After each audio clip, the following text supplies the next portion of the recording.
And now.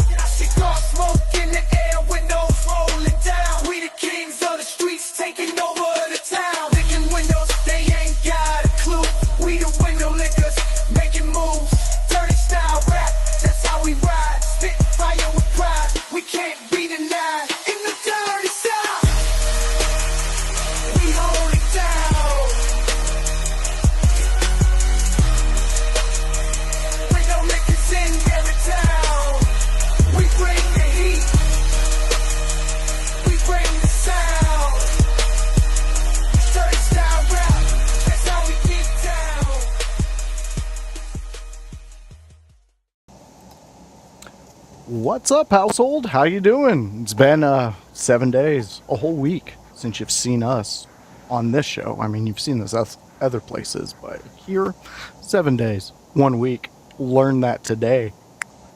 Yeah, that's what adult education will get you. Yeah. All right, fans. So we're here. You can already see the shenanigans have already kicked off, and yes, I'm the guy to do that. But not only me. I have one dear friend of mine with me, co-hosting every week. You've seen his face. He is the Chaos Goblin. He is Kevin Kalloway. How goes it, my friend? It goes well. Frantically just trying to destroy some student loan bullshit before this, but all that fun post-college experience. Burning mail. I love that. Yeah. That's a fun time for me too. Always great. Because if you don't see it, does it exist? You drove me to drink, so here we are. Well, Kevin, hopefully this show will put some good spirits in you. Not only the spirits right you're sipping on. There we go. There we go. I love it, Kevin. You're already on deck. Speaking of on deck, we started a cruise last week. You guys have seen them in the chats.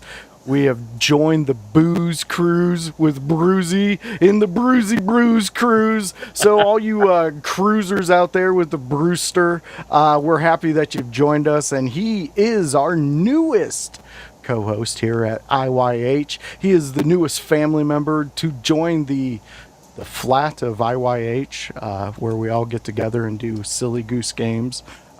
We don't do Limp Bizkit. That is gross. Anyways, he is Bruzy. How are you doing, my friend? Yeah, I'm doing good, man. Hope you are, and Kevin.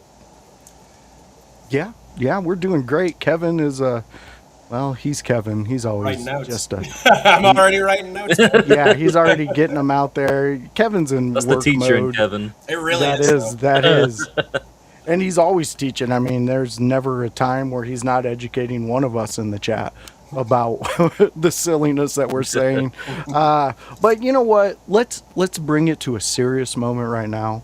We know Bruzy. Bruzy, you've been a loyal fan here at IYH in our chats for so long, always giving a lighthearted moments in the chat with your opinions. But you are a man of facts. You do state facts. Am I correct? Yeah, some of my friends actually call me the fax machine. Do they? I would put jalapeno. Yeah, put some jalapeno sauce in something of theirs. You know, who's calling you that? But we love you, Bruzy. Yeah,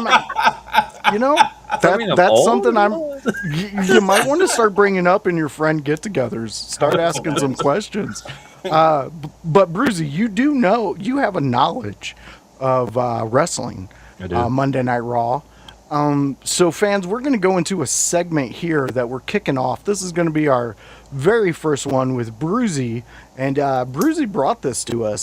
So this is his first, I guess, contribution to the content creation of IYH, besides just sitting there looking beautiful on a microphone. Being all Bruzy. Yeah, it gets a little Bill Cosby in here sometimes, Bruzy, so don't worry about it. Just don't drink the drinks. You'll be fine. Have all the pudding pops you want, though, man. I don't put anything in those. Anyway, so Bruzy, we're gonna get into it. Bruzy, why don't you do your introduction of this segment? Thank you, Mr. Voice. This is basically raw, obscure facts. And this is actually in a question format this week, well, the first week. Which former WCW legend's only victory on Monday Night Raw came in 2002 when he teamed up with the Godfather to defeat Lance Storm and Christian? Either one of you or anybody in the chat. WCW. Hold on. WCW legend or just WCW wrestler? Legend. I would, and also WWE Hall of Famer. Okay, he's Sting. a Hall of Famer too. Good guess. Sting didn't wrestle He there wouldn't till have been like there in 2014 2002. He or didn't come in 2015. until 2015 or 16. Oh And shit. then Seth hurt him, unfortunately. You know, my dumbass thought 2022. He's in the Hall of Fame. Son of a bitch. Stevie Ray? No, Stevie Ray was never in WWE. Damn it. Yeah, I didn't think so either. I'll give you choices here. We got Scott Steiner, Buff Bagwell, Booker T, or DDP. DDP. DDP. Self high five. Buff Bagwell was gone by the time 2001 came along because they fired his ass very quickly. That, one match and they were done. Booker had way too many victories on Raw to not be one. And Scott didn't show up till 2003. And Scott wasn't there until 2003. Yep. Yep. There you go. Damn, only one. Yeah, DDP didn't last very long until he got injured and had to retire. Yeah, it was the stalk. All I remember is the stalker gimmick, and then they made him the self-help teacher too. He did. I actually think he killed that. He did the stupid smile. And I think that was going in a good direction until he got hurt. And I think that if they'd have just brought him in as DDP, it would have been better instead of some weird stalker gimmick. Yeah. And I think we kind of vinced that one up when we didn't need to. It's so weird that DDP and both Chronic got buried working with the Undertaker when they came in. Yeah. Yeah. Especially Chronic to me, because at least DDP recovered because he was too good of a talent not to. And I think Bryan Adams was friends with Taker, and it's like, what? How did that happen? Well, my assumption, this is wild speculation, I haven't seen any interviews or anything, but my assumption is Vince did this with a lot of WCW guys, is he put them under very quickly, almost to test their allegiance to the WWE when they came over, and it just wasn't the call for so many of them. Booker's about the best one out of that Booker was original the biggest crew. one. And they put Booker under quite a bit. They made Booker look like a fucking fool against Stone Cold at the beginning. Who in the blue hell are you? And Rock. It just... They brought him over as a force during the invasion, but once the invasion ended, they beat the holy teetotaling shit out of him. Yeah, and that quote alone from The Rock to Booker T is what kept Sting from coming to there. He said that in one of the early TNA documentaries he did. He said they just made Booker T look small, and he said, I don't want to... I've worked too hard to come over there. Yeah. I don't think that they fucked up Goldberg in that sense, though. Nah. They gave him enough of a win streak before they beat him, and they gave him a big out. I know that was a contentious thing for a lot of people for Goldberg, but I don't think they did him too dirty. I wish they would have done him dirtier. Yeah, quite frankly. Hindsight's 20/20 on that, though. Like Dom? Dirty Dom? Yeah. Yeah, well, there's your Raw trivia. Yeah, I like that, Bruzy. I like that. Yeah, that'll be a fun little segment. And fans, you know us. We'll get an intro for it. We'll get it all ship-shaped and ready for your viewing pleasure. Spiced up for your consumption. Yes, exactly. You got to do that. We got Ribshot jumping in here. Yo, where's House? Still off film. Well, yeah, so fans, if you check that out, it's on the website right now up there, but it's also all over our social medias. House giving his shirtless takes on some things, and you just gotta love House because he was in Beach Vibe House, and you gotta love that. And Ribshot, you as the cartoonist you are, my friend, you know this motherfucker. He did a DDP one where DDP was doing yoga through the entire fucking cartoon. The entire cartoon. I forgot about that one. Yeah. Damn. I was like, it was my favorite part of the whole cartoon. It was really But good. go check out Ribshot. He's out on our website too, inyourhouse.com. Go check us out. We're doing some fantastic things like that. You'll be able to get the newest episodes of everything we do on the homepage and visit our friends on the friends page. And there's so much more you can go over there and explore. But we're here to talk Monday Night Raw, and fans, like we talked about last week, we are going back to the original format where all three of us pick one topic to talk about, and if the conversation goes in other topics, that's what we'll do. But fans, you ready for this? Because I know my team is, and who wants to take the first chair on this one? I want Brucey to take first chair. You want me to take Look it? at that. Brucey's getting pushed out to the wolves. All right, Brucey, let's hear what you got, my friend. Trial by fire. So the segment I want to talk about. Well, let me find my notes for this because it really pissed me off. Sorry. It was the Seth Rollins. Oh, I know where it is right here. It was the Seth Rollins and Solo Sikoa out in the ring, and all of a sudden, the Weekend, aka Solo, shows up, and it made absolutely no sense what they were talking about. Oh, here we go. Yeah, so I've got the Weekend shows up, aka Solo Sikoa, calls out Seth Rollins for a proposition. Now, if you're going to talk to someone about a proposition, why the hell are you going to do it in the middle of the ring for everybody to hear what you're saying? So Seth's music hits quick. So it's like he was waiting for it. I know it's wrestling. I know what it is, but could you give me like a few seconds, 20, 30 seconds, instead of me thinking he's waiting right there at the edge of the curtain to come out? And it just takes me out of it. And I said, I don't like that they have this conversation openly on the mic, just giving away plans to the enemy. This should have been a backstage segment where a camera sees them but doesn't know what they're saying. This is just setting up for Solo to do something dastardly, I think. Those are my thoughts. I mean, it does play into that idea. But I think also there's an epidemic when it comes on one of the points that actually isn't Solo or Seth related. It is a goddamn epidemic that entrance music is played too quickly when people's names. yeah, I would have liked it if no Goddamn entrance music was epidemic. played and it just came out. Like, I want to see, because we don't get any of the reactions from the people in the ring if we just, like, we say a name and they appear like they're goddamn Joe Henry.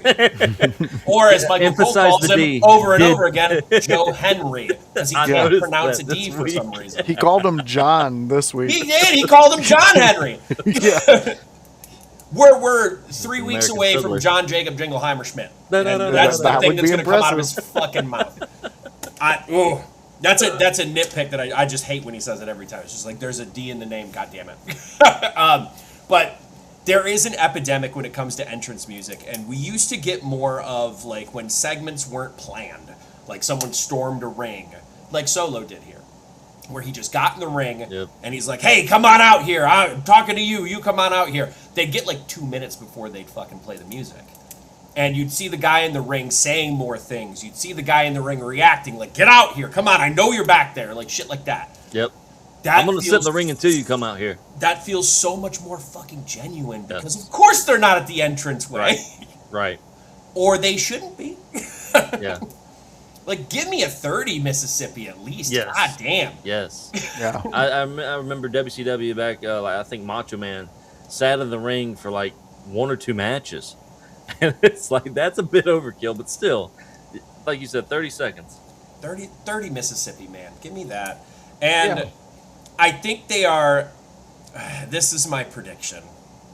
I think they are sloppily setting up war games with this. I didn't think of that, yeah.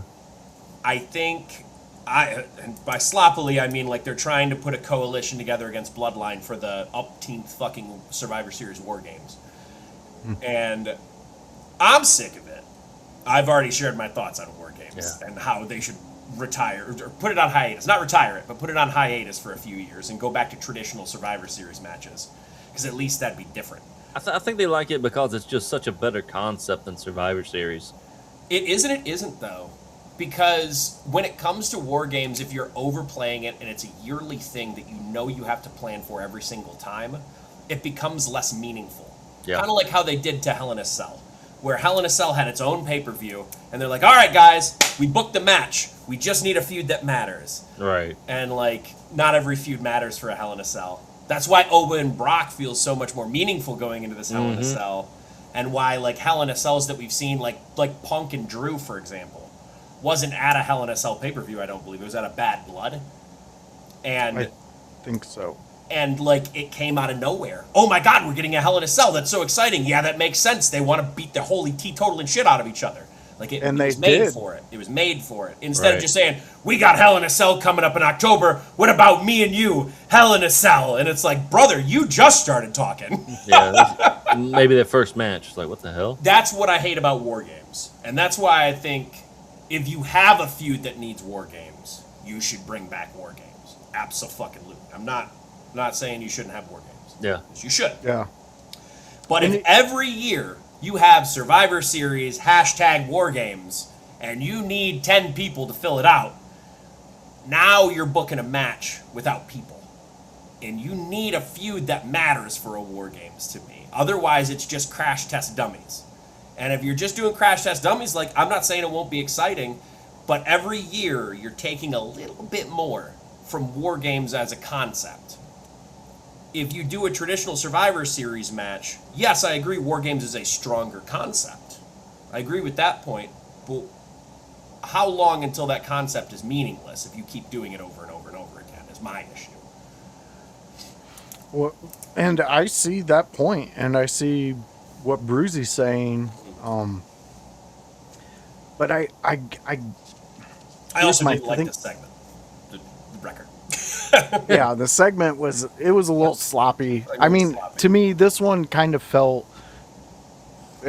Maybe it's what you're saying, Kevin. Maybe it's like the idea that they're trying to form the idea of war games coming up, and we're getting, like Hal said here. I'm so over war games because it's insert names versus. Because that's my bloodline. issue with it too. Yeah, and I hear you guys on that, and I agree, Kevin. It's not anything special, but then I go back and I think about the WCW who created it and who had a War Games pay-per-view. I mean, and they did vignettes, they did packages, like getting guys like I just watched Hogan take Vader, Sting, and I forget who Macho, and went through a Marine training course in which Vader's doing moonsaults off the top of the plank onto a thing. And I think Sting did a Macho Man elbow drop from the top of there. And then Macho Man is just standing up there staring at the wall they're going to climb. They made it meaningful. They gave it something. They gave it extra. And I think if you do those extra things, you can get away with it longer, if that makes sense. You know, because I looked forward to War Games with WCW. Did they for have that it? pay-per-view? I just because I don't know WCW's schedule off the top of my head. Did they have it every year on the same month? It was Fall Brawl, the War Games, yeah. Fall Brawl War Games. Okay. And back in the 80s in the NWA, you talk about the Bloodlines, what House said earlier, every year it's so-and-so versus the Bloodlines. That's basically the concept of it in the 80s. It was so-and-so against the Horsemen. It was the Horsemen, yeah. And so here's the difference between it for me in looking at those. I'm not saying that the back then was perfect either, but my issue with it here is more so that they're replicating history, which I don't think is a bad thing, but they're replicating it in a way that's not well put together. Well, yeah, it has the Usos in it, so who cares?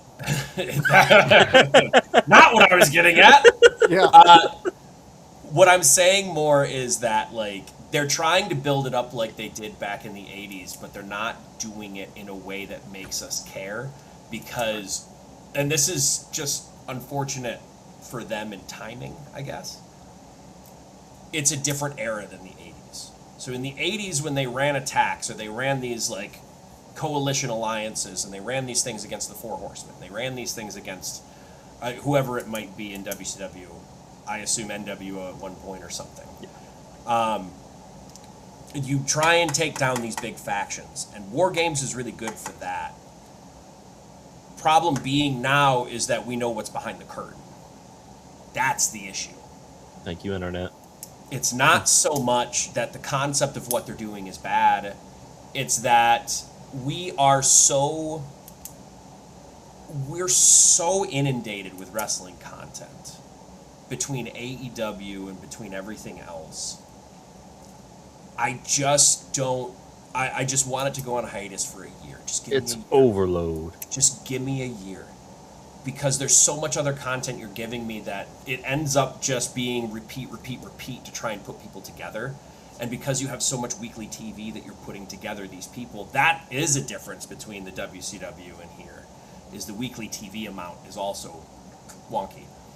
And if you're putting it over every show, every show, but you're not giving me something that's going all the way through a show, this is formatting. What we used to do in like the Attitude Era was more, we would start the night off with a main event star and there would be an overarching story throughout the night, right? Oh, we got to wait for Austin to beat the shit out of McMahon because who knows, because something happened at the last show. Yeah, Austin's What's he in going to jail. do? What's he going to do? He's looking for McMahon. The main event segment, guess fucking what, is Austin coming out to try and fuck up McMahon. We are kept there.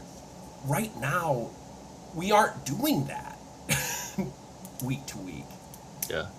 And, I'm sorry. Yeah. Oh, I know they're having a discussion over there too. Yeah. But man, I just want War Games gone for a year. Just give me a fucking year, calendar year. Yeah. Oh, you mean War Games going for? I thought you meant wrestling for a year. I was like, oh, that's a No, long. give me War Games gone for a year. No, Kevin's not jumping off that. No, that God, deep of the edge. We do need less. We need less wrestling. That's why I'm glad I'm just watching Monday Night Raw so we can review it, because everything else I'm not focusing on. And that's because it's perfect. too Keep much. doing that. Don't watch the other ones. Dude, I was laughing, Kevin, when you were explaining it, because what popped in my head was the South Park episode of the wrestling, Yeah. the WTF Wrestling Federation, and El Polo Loco, and Vince McMahon just sitting in that fucking thing looking and being like, yes. Just, it was very good. And yes, they went from a complimenting sexy images to house to now they're arguing over Saturday night's main event. Yeah. Fighting's one is the only one really focusing on what we're saying. What? Actually, this ties in a little bit though. And I won't go through the whole discussion because it's lengthy and it's opinion based stuff, and I really love that chat popping off. But the biggest thing for me that this goes into, they're talking about the main event segment from Saturday Night Main Event. Mm-hmm. Seth looked like a full-blown fucking heel in that. A whole full-blown heel. When this whole time, he hasn't been the one being an asshole. But they chose that night, and it is now canon within the story of Roman Reigns and Seth Rollins, that Seth used a distraction with Tyrese Halliburton, who is not a Knicks player, mind you. It's the arch rival. Arch rival. And he aligned with an arch rival to attack Roman Reigns. So now who's the fucking babyface? What the fuck are we doing here? Yeah. What are we doing here? Because now you expect him to come out on Raw and be the unequivocal babyface that he was simply because he has star power. And what did he get? He got chance for his song, because he always gets chance for his song. But then what happened? Nothing happened. And then what did he do after that? He kicked the guy that was doing the fucking exciting thing. Which was Jacob Fatu trying to attack somebody. Yeah. I mean, we're getting some weird place segments. Only thing I can say with the Seth and Halliburton moment is it kind of plays into Seth's overall character. And I mean, you have to peel back so many layers. You have to go into the fact Seth's a true Chicago fan. Yeah. Knicks are notoriously fucking not fans of Chicago fans and vice versa. You know what I mean? Like, it, There's too many onion layers. It's too many complicated. layers. Yes, and it wouldn't be that bad if you actually ran production that way to kind of elevate those things and keep those fresh in our minds, going throughout the story you're trying to tell. But when you're just popping up because we're in New York Knicks won the title, they're the champs. Roman's gonna celebrate with a lifelong fan of wrestling. It just happens he's one of the best players on the Knicks. You don't have to have Rollins come out. Yeah, you just let them have that moment. I would also argue this should have led the show, not closed it. And the reason I say that is because I would have changed it. That's why I would have led it. Because I'd have just had Roman come out. I'd had him come out with Jalen Brunson. I'd had them do the whole thing where they verbally filleted each other for a goddamn 15-minute period. Do all of that. Have them hold up each other's championships. Fireworks. And now the crowd's going into the show happy, cheering. Mm-hmm. Now whatever comes out next, who gives a shit? Right. And plus instead, you are sacrificing at the altar of the gods Seth Rollins as a babyface, who you're trying to keep as a babyface. And you're just making him a heel for a night because you needed a dark fucking main event. That was a dark segment. That shouldn't have been aired live. That was and it's a Saturday night main event. What are we doing? Why are we trying to progress stories like that? We should have ended with the tag match. We should have ended with action. I'm with you, Kevin, on that one. Well, you know what, Kevin? You're on a roll right now. So why don't we just jump into what you want to talk about, my friend? So I wanted to talk about the Vision. Mainly the Vision, but also by proxy Alpha Academy. And fair enough, I just know WWE can start with these promo segments and bring it back. I'd prefer it be at the top of the show than the fucking end. Ripshot's over in the UK, so he hates everything. He hates basketball. He just wakes up angry. I don't need basketball players outdo it unless you're a goddamn Shaquille O'Neal center level of height, like Karl Anthony Towns in the Danhausen match, which was a much better use of a Nick, by the way, than Jalen Brunson stepping up to Seth Rollins, who had goddamn 3 inches on it. Anyway, I'm off that. I'm on the fumble. I'm on the Vision. Vision and Alpha Academy. I have really enjoyed Maxine in this. And I think my big thing here, and I'll get to Otis in a second because I've noticed something with him too, but I'll open this up to the class first. We have seen a new evolution of the Vision, sans Paul Heyman. He's gone. Which I think is for the best for them now. Yes. And in return, we have traded him for Maxine. Do we think now, after 2 weeks, I'm not saying that this isn't some kind of recency bias. I'm not saying that this couldn't change. I'm not saying they couldn't fucking fumble it. Do we think Maxine now is making the Vision rather than anyone else in it? I say no. She's a great addition. Show your work. No. Show my work. I don't know. It's just you've got too many other guys. Like, look at Logan Paul. He doesn't even have to do anything, and you got the fans completely hating him. It's great. Braun Breaker. I mean, she's great. I think Breaker's neutered right now in the faction is the problem. You think so? Which is why I wouldn't call him the MVP of it. Now, Logan, I could see an argument for. Yeah. Now, Fighting's one's agreeing with you guys. He's saying Braun's got to run from the Vision. I think they need to do something with Braun. He doesn't have to run from the Vision. I think they're in a holding pattern for somebody to come back. Whether that person be Logan Paul or potentially, and I would keep him away from it at this point because he's been gone so long. I think you just kind of move it aside. Bronson Reed. God, yeah, I like They him mentioned on commentary, because I heard it during the match, they mentioned on commentary that he's ahead of schedule. I saw he was in a commercial for one of their advertisements. So he's ahead of schedule and he should be back soon. I don't know what that means for him in the Vision. But if it does mean something, it means that Bronson Reed freebird that title away from Braun. And then Braun can do other things. True. Because Braun needs to be the figurehead. Yeah. But I do agree Logan Paul would see an argument in this simply because of how good of a heel he is. Voice, Yeah. thoughts, Maxine? Maxine, well, in my notes, I specifically wrote Maxine proving her worth in this faction. And I want to go to where she distracted in the match to set up what looked like an actual tag team doing tag team shit with a manager outside. Logan Paul's up there jumping around with his bionic arm and causing a ruckus, and she just simply does what a manager's supposed to do. And I like that because visually you're connecting the dots and making the puzzle look like the puzzle. So I like that with her. I think she over time is going to show, they're going to place her in a Heyman type situation inside the group because, and this is just what I'm seeing with her, because we've seen what she can do in the ring. She can hold her own. She can put on an entertaining match. Are we asking for 5-star matches from her? Absolutely not. Kevin, we've talked about this ad nauseum. We're not expecting that from her.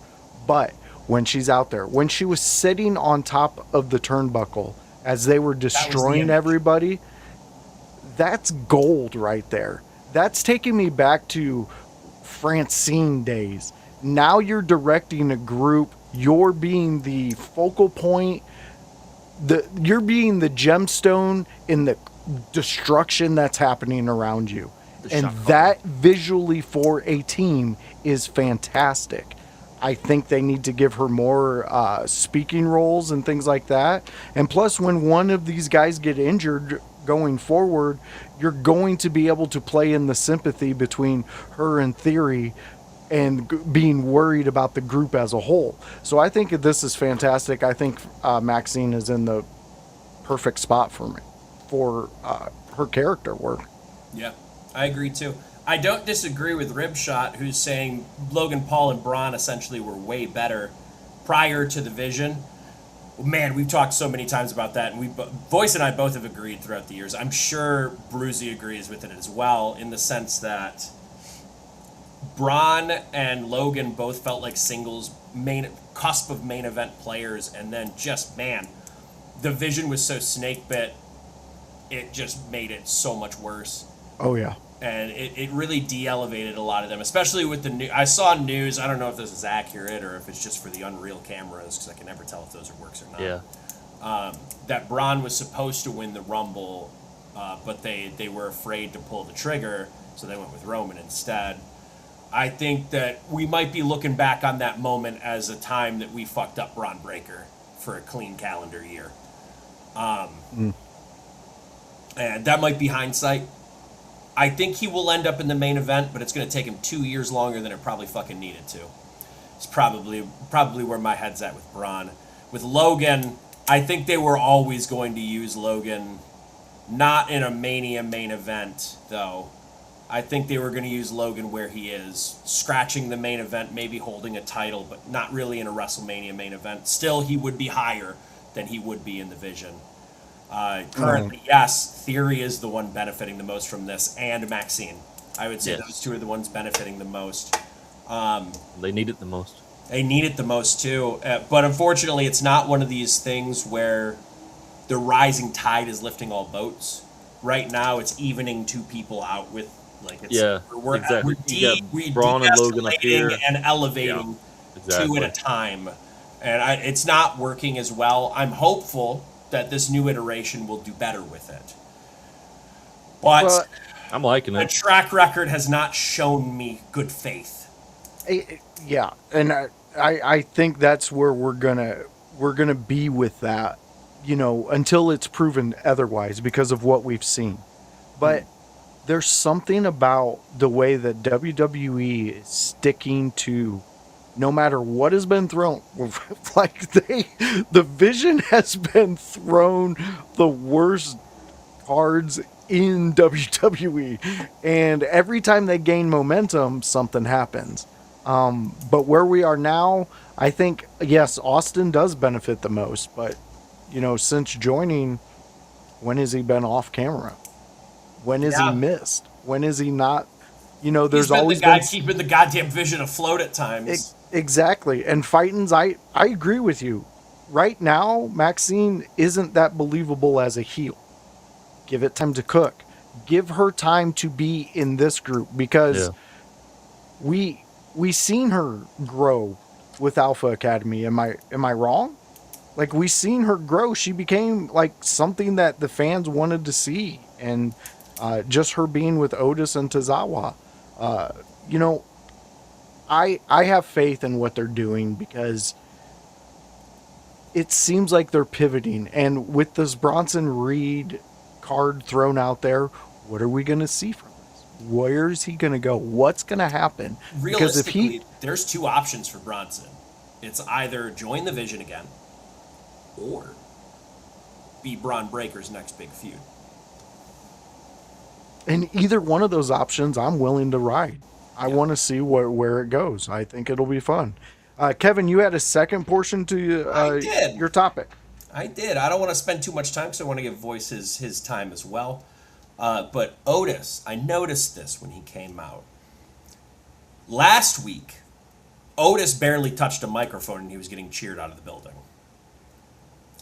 This week, Detroit told a different story.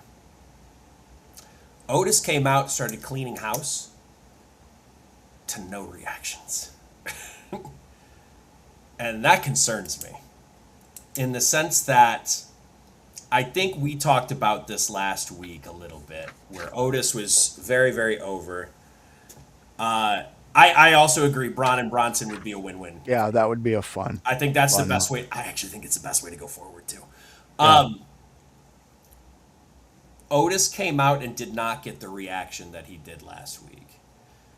So to me, that tells me Otis isn't not over. Detroit was a pretty goddamn fickle crowd last night. Detroit's always a fickle crowd. Yeah. Actually, the Midwest is always a fickle crowd. I'm gonna go further. You go anywhere in the Midwest, they're fickle as fuck. Do we actually see Alpha Academy winning a tag title at any point in the near future? At this point, I do. Bruzy, shake your head all you want, but I do. I think they get it. I think that they're going to tell a story with it. Look how they're hyping them up. Look, you just took Maxine out of their group. Is there any point, even when Maxine was in the group, was anybody really sitting around going, "Hey guys, I can't wait to see the Alpha Academy segment this week"? no. They've given it life. They've given these two guys life. They did the WWE trope that they always do. They put real life feelings into it. Cute girl left the group of the odd misfit guys who are just there to have a good time and put on a good show. Oh, we feel so sympathy. Whoa, whoa. So they get that. They're going to give them the title to take it. Now, are they going to hold it for fucking months? Absolutely They not. probably lose it back to the Vision in a week. I think if they do a tag match between the Vision and Otis and Tozawa anytime soon at a pay-per-view, they're going to get that title and then lose it Monday night. Yeah, that's fair. Is the Vision defending those belts on SummerSlam? Not as of now. I got a feeling See- it will be Otis and I'm pretty sure they will have a defense at SummerSlam because they still need to fill out this. So based on quick mean metal Mike things, We have no clue. they're not pushing Liv Morgan right now as champ in stuff because I think she's still semi-hurt. They're protecting her for SummerSlam. When will Judgment Day break up? Never. Fucking never. Metal Mike. Fucking never. always morph into something else. They always just amalgamate into different Judgment Day. But I always like what they do. Yeah, it still works. So, Man, it's like, man, they're a very long lasting faction. Yeah. But as far as things go with this, I think based on the SummerSlam card, and I don't want to misquote here, how many matches do we have currently? We have 9 matches currently. Oh, it is 2 nights. 9 That's matches right, yeah. currently. It's 2 nights. Biden's When hell freezes over is when the correct hell answer. freezes over. So I would say, based on ESPN's report of asking for more matches at PLEs, we could get 5 each night. We could get 6 each night. I think 6 is probably more likely. If it is 6, Vision will be defending those tag titles on pay-per-view. If it is 10 and 5 each night, I don't know. I don't know what makes the cut because I don't know what else they would put. I don't know what else they would think of. I don't see anything else on the horizon, like super feud-wise, that would make the card over them. But that doesn't mean that they won't. Yeah. I mean, if we're going to go on what feud is cooking even a little bit right now, you kind of have to go. I think this one is a good call. Yeah. And this one doesn't need... This Vision one doesn't need a whole lot of goddamn explanation either. Cute girl, fucked over, misfit. Misfit wants revenge. Okay, cool. Yeah. It writes Easy. itself. It writes itself. We don't need 20 weeks of exposition. Yes. Does Orton return at SummerSlam? Quick answer, no. I think no. I think he comes back right afterwards, personally. I'll say yes, just because I like to go against the grain and say, and plus, if I'm right, we get Randy Orton. If I'm wrong, we'll get Randy Orton soon. So, either way we win. I think no. But anyway, Voice, you have a topic now, my boy. I do, guys. Look, I think where we're going right now with this guy who I've really just been talking so much shit about for the past year. And Kevin, you can back me up on that because I really have. I'm going to talk about this LA Knight evolution. Yeah. You can all you want for this one because I'm liking where he's. I know that we just talked shit about war games and things like that. So it's kind of like, hey, Voice, what the fuck are you doing? What? But when I talk so much shit about the wrestlers and they prove me wrong and I become a fan of them, then I start fucking saying, like, I admit I was wrong. I like where they're at. I will say that maybe some of my criticism for LA Knight at the time was highly valid for what they were putting in. I'm very big on your 5 minutes and always taking that 5 minutes. So I really like where we went with this. We have so many mixtures of so many guys. Royce Keys is in it now. Yeah, I like the use of Royce Keys here. Yes. Like you're telling me that Royce Keys is in the middle of a bloodline feud and there's a possibility that he's going to be in War Games? Please don't take it away this year. I want to see that because I like what he does. I think he's moving at the proper levels for him, and they're seeing what he's done in the past through his catalog of matches and what he can bring to a promotion. I think they see that, and they're putting him in this position, which is fantastic for us as fans. LA Knight. The way he shot through those ropes and fucking hit Jay, dude. Yeah, that was the most believable I've seen him. Like That was so cool. that was. and the really way good. he did that, he just pointed at him and just started talking shit. Like when you move like that, dude, I'm hooked. I want to see more. I want to see this level. I want LA Knight to stay at this level where he's at. The fact that he's still relevant when we have spent hours saying, what the fuck is LA Knight doing here? Just lambasting him. Yes. And, I would say, I think it was the WrestleMania matches that were going on. Remember when, who was it? Paul Was it Paul that got thrown in the ambulance? Who got thrown in the ambulance and he took off? Paul. I think it was Paul. When he did that, there was a moment in which I was like, okay, let me see what LA Knight can do, because he made it very believable for me. Like Bruzy was saying, he wants that extra beats for putting on that entrance music to give him that realism that Seth's not just standing back there playing grab ass with Trips in Gorilla, waiting for him to be told to go out. Get on out there, kid. Come on. Grab ass is over. You got Go this, work. kid. Yeah. There you go. I get it, Bruzy. I get it. And LA Knight, forgive me for not seeing it in the past, but he's made me see it. He's giving me believable moments. Super kicks. Let's put like a minimum per show. Like, I don't need to see everybody. And Yeah, but at least people need to start selling them. dude, Royce Keys sold it when Wow, he Royce fucking Keys sold it like a motherfucker. Dude, You yeah, know who because shouldn't be selling it like a motherfucker because no one else Jacob is doing Fatu. it? Royce Keys. yeah, dude. And Jacob Fatu. He ate that boot though. Like that last super kick he took, it looked like that boot went into the side of his jaw completely. I liked it though. I liked the use of the announcer's table. Not breaking it, but just Yeah. chucking motherfuckers on That it. was It cool. happened twice in this Raw. Royce Keys getting thrown out by Jay into the timekeeper's area. Holy shit, man. I thought he almost broke his neck the way his body folded over.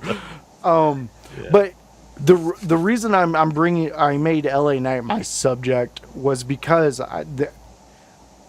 he was a centerpiece around a lot of that chaos. And when you're able to make your character that believable and that fun in a main event of just pure chaos, I enjoyed it. I thought it was great. I don't know if you guys have any thoughts on that segment. I know I switched from the Danhausen and all that.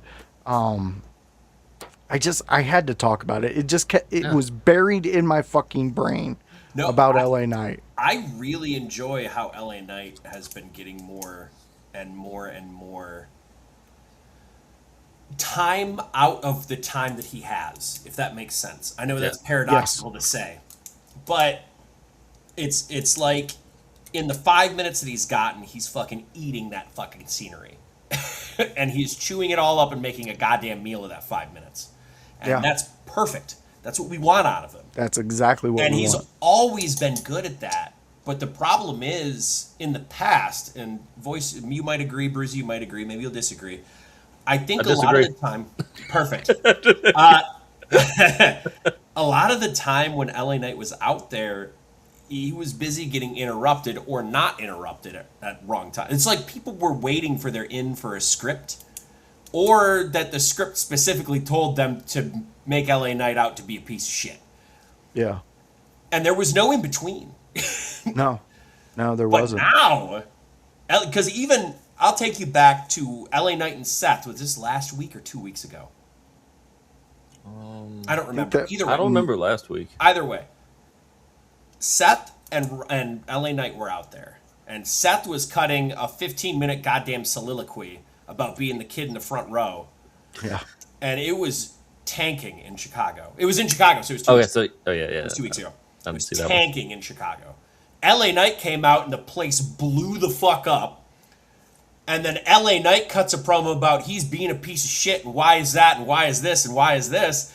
And Rollins at the end of it, first of all, he didn't react to anything. He just sat there and took it. And then he just looked at LA Knight and basically said, "Are you done?" And LA Knight's like, "No, I'm not fucking done." And that was the difference. Yeah. LA Knight didn't just sit there and take it on the chin of being talked down to. He's like, "No." Yeah. You know what, Kevin?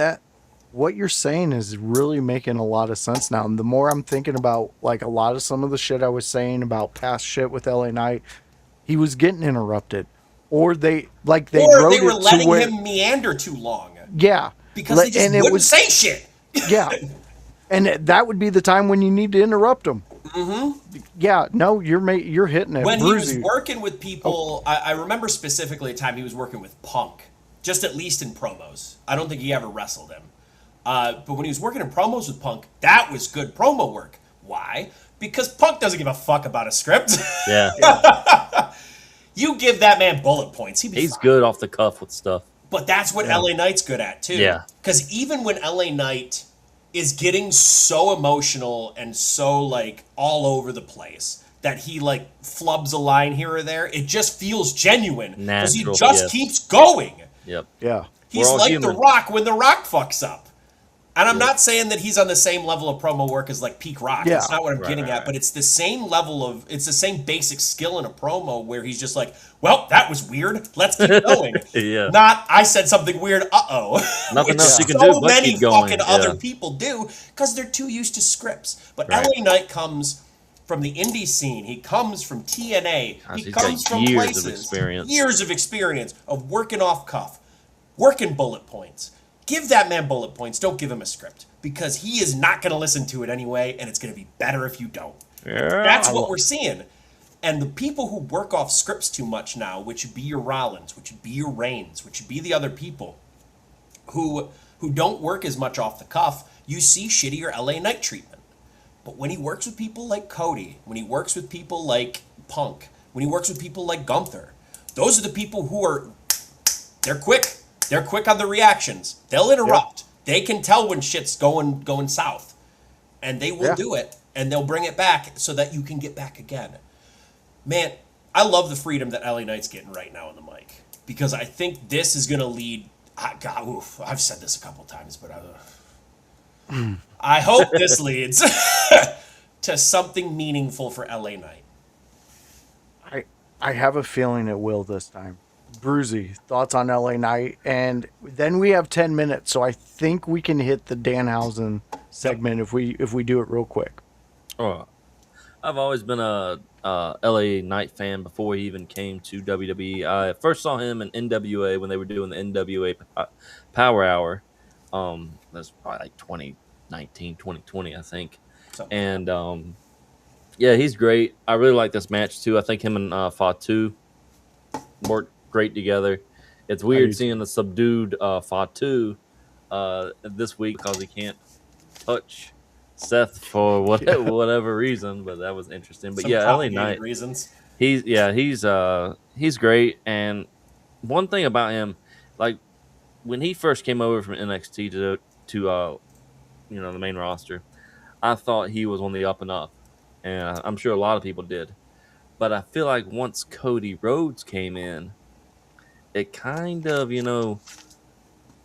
Cody went to a whole nother level, and Cody's been on that level since he showed up here. But it kind of dampened LA Knight, in my opinion. And he's been trying to get back to that point, and I feel like people say that someone took their spot. No one takes people's spots. People earn their spot. But I feel like LA is working to get back there, and where he is right now is doing really good, in my opinion. I like it, Bruzy. Yeah, I can agree with you on all those points with LA Knight. And next week I'll sit back and I'll watch and see if he delivers again. And as he's moving right now, I only have high hopes for the dude, so I'm looking forward to that. Real quick, we got to hit Danhausen and all the shenanigans happening with the Judgment Day and him and the Brucey's there loving this Danhausen. This is my work shirt for Monday He loves night. that Danhausen. Dude, I had someone ask me the other day. I was wearing my white Danhausen one that says "Very Nice, Very Evil" in the back. They were like, "Is that Barack Obama in a white face?" And I was like, "What are you smoking?" He was like, he had to get real close to it, and I was like, "No, Lord. that is Danhausen." And I was like, "Oh, well." But Danhausen, he's doing some fantastic work. And honestly, JD, Dom, and Liv They're all are working also so well together, yes. Yeah, they doing are. fantastic work with each other. I want to hear your guys' thoughts on what's going on. Go ahead, Bruzy. You start this Sure. one. Yeah, I'm gonna tell you what. the the whole backstage segment where JD takes the briefcase of cash and throws it. And he's going on and on and on in Danhausen's face and Dirty Dom, and then we're like, "Hey, JD!" Turns around, there's Oba. I Yeah. thought the briefcase got stuck to him at first. I'm like, "What is it? Like tape or something on there?" But no, he like caught it. Just like that was great. And Dude. side note, JD's T-shirt was amazing.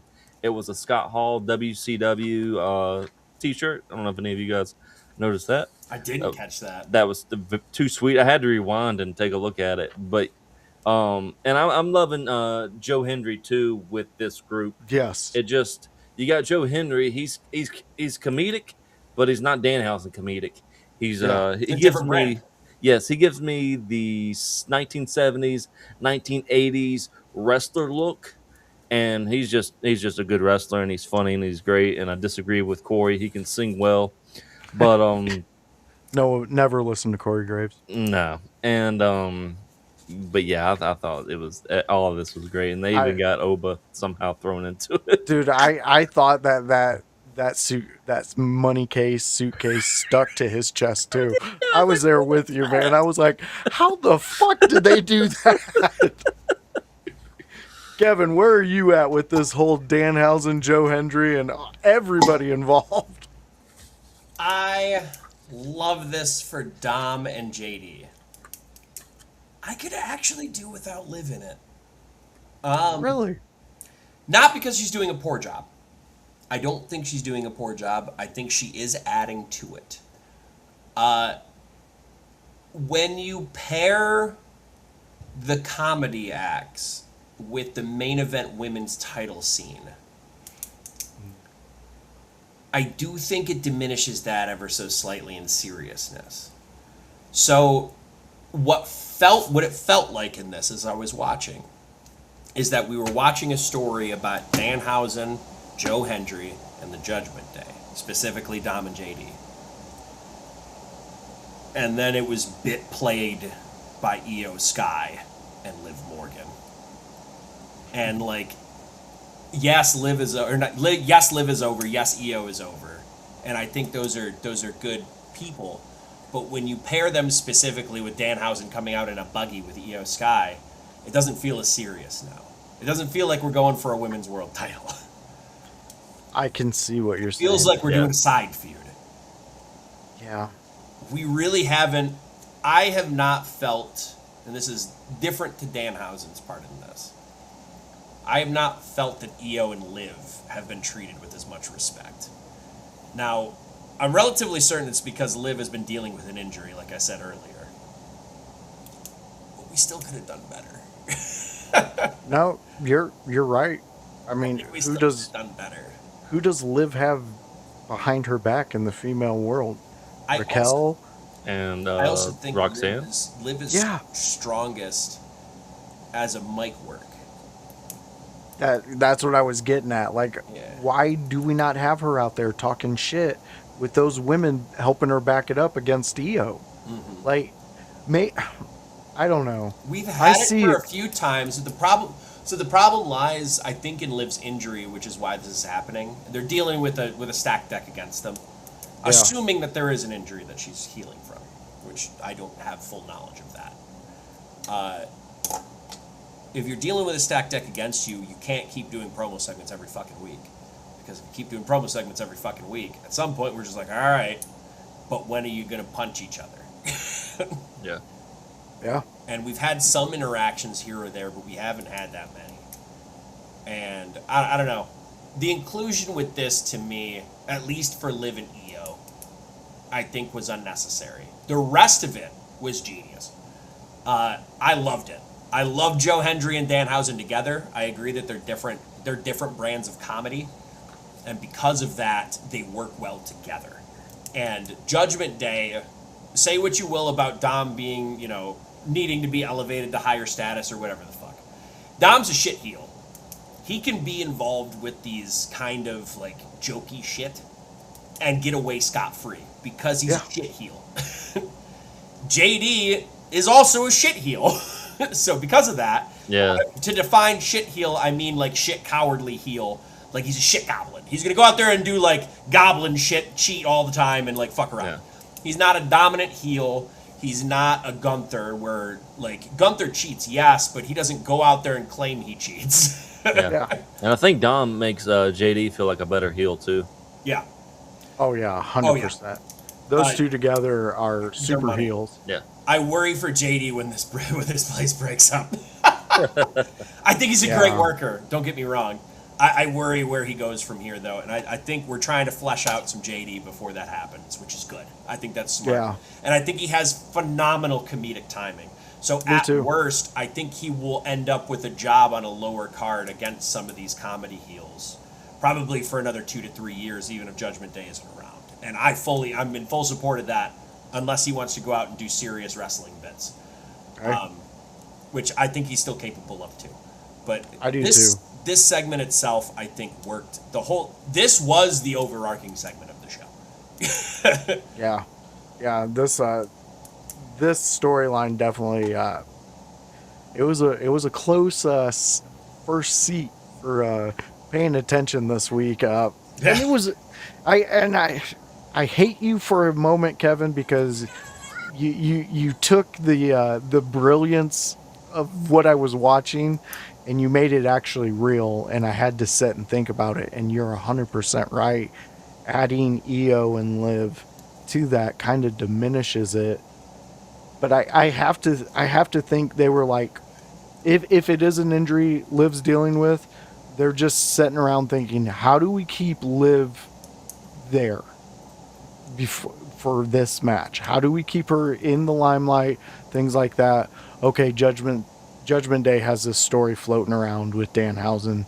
We can add her in there. Then Danhausen has to bring EO, all those things. So, but I agree with you. Process. Yeah, and I don't agree disagree with you. that thought process. It's just what are you willing to risk to do that to get them TV time? Exactly. Another thing that I think they could have done, and I didn't notice this until Annie, who I was watching Raw with, pointed this out.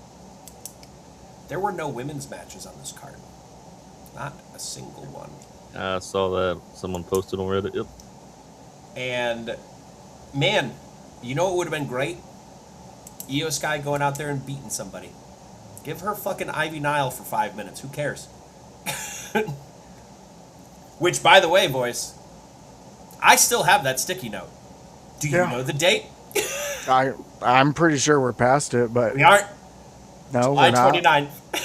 29th. There we go. Bruzy, and for the audience who may have forgotten, I do not forget. Last year, we wrote on a sticky note, and I don't remember what you wagered, but Voice said that Ivy Nile would be out of a job by July 29th, 2027. Yeah. And we are creeping up, brother. You still have time? There's still time?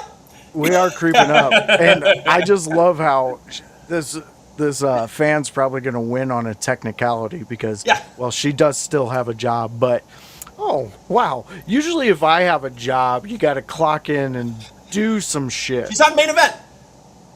Oh, well, let me stop. Stop the clock. Hey, news guys, she made Saturday night main event. No, she made Thursday night main event. Even worse. Even worse, guys. But if it's any consolation, I've never heard of her.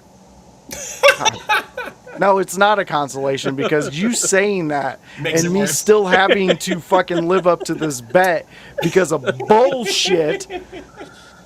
Because I was listening was the problem. Yeah, that's the problem. See, that's what happens when you want greatness on your show with Kevin. Y'all hired you me. also have to understand it comes with a little bit of chaos, and that's in his name. And fans, we are at the time where we're putting a pin in all these discussions. Boom, boom, boom, boom, boom, and we're gonna let you know where you can find us. So, Bruzy, the newest chap on the old table, why don't you let us know where they can find you? G'day, mate. You can find me over at, I'm on Twitch at twitch.tv/Bruzy. I also have a side channel called The Retro Recluse. You can find me on Twitch and TikTok. And I've also got actually a printing service called Piedmont Industrial Print. You can find me on Facebook, or you can go to the website PiedmontIndustrialPrint.com.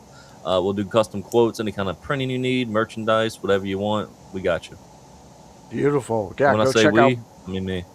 Yeah, go check out what Brucey's doing. Help him live a dream.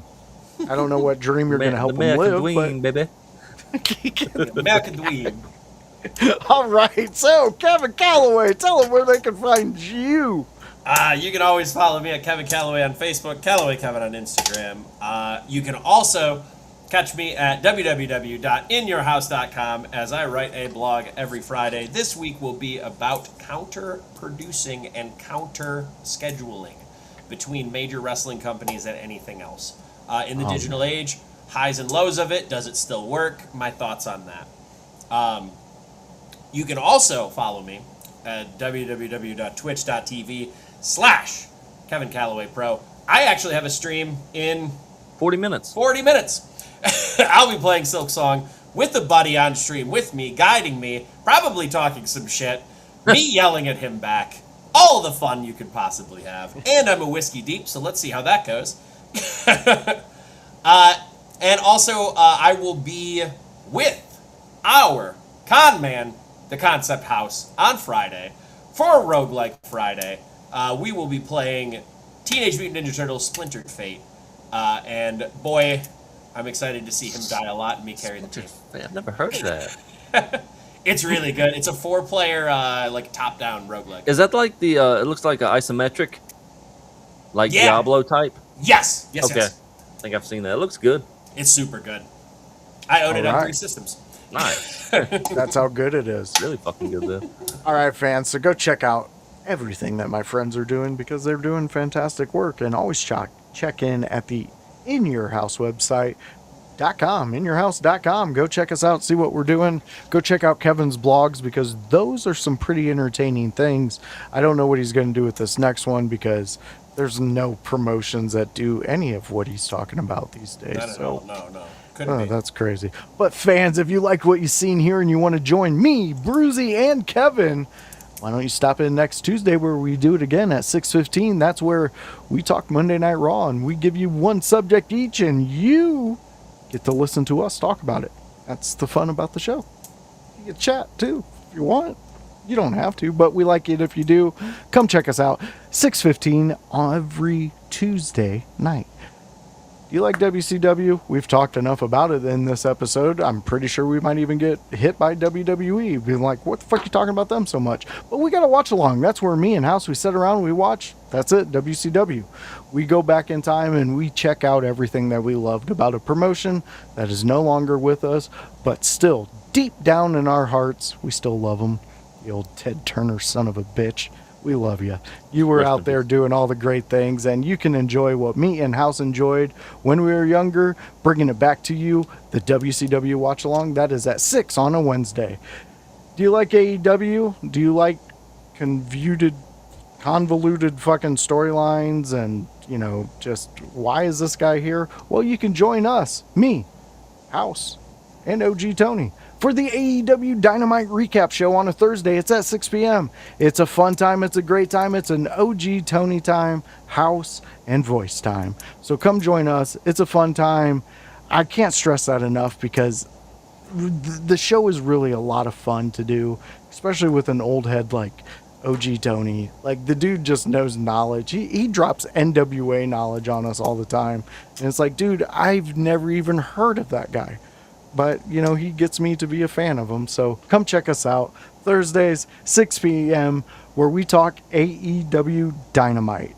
Fans, thank you again for joining us. If you want to get in contact, if you want to do anything with In Your House, we have a place where you can hit us up. You can drop us an email. It's at our website, inyourhouse.com. Go check it out. Go see what we're dropping. Go see what we're looking into. And you never know. You might see Bruzy's write-up there. And that'll be nice. And he'll have all his links. And then, he'll realize that he sold his soul to IYH. Interesting. That's deep in the contract. But, for Bruzy, for Kevin Kalloway, the Chaos Goblin, and for me, the voice, we will see you next time. And thank you for joining us. Bye. Later.